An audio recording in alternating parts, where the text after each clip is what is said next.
तो हम तो यहाँ पे हर मंगलवार आते हैं। तो आज पहला नवरात्र है, तो आज भी बनता था हमारा 9 दिन बड़े ही जोरों शोरों से यहाँ पे पूजाएं चलेंगी, हमारे घरों में चलेंगी। माता रानी की कृपा आएगी सबके घरों में।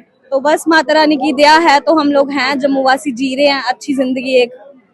That's it। जय माता दी। सभी को नवरात्रि की शुभकामनाएं। पहले तो मेरी तरफ से सबको नवरात्रों की शुभकामनाएं, और सभी को महामाई के दरबार में आना चाहिए। माता रानी जैसे हमारे जम्मू में कितनी बड़ी आपदा आई, तो वो माता रानी की दया से ही दूर होती है।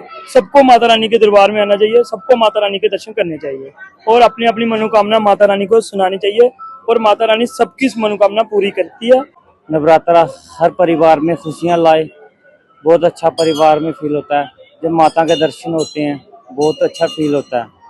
सभी पे खुशियाँ लाए इस नवरात्रों में। पूजा करते हैं, हर बार करते हैं पूजा। नवरात्रि में बहुत खुश रहते हैं। पूरे जम्मू में जैसे बाढ़ आई तो माता रानी ने बचाया हमें, तो इस बार भी आगे भी माता रानी रक्षा करेगी हमारी।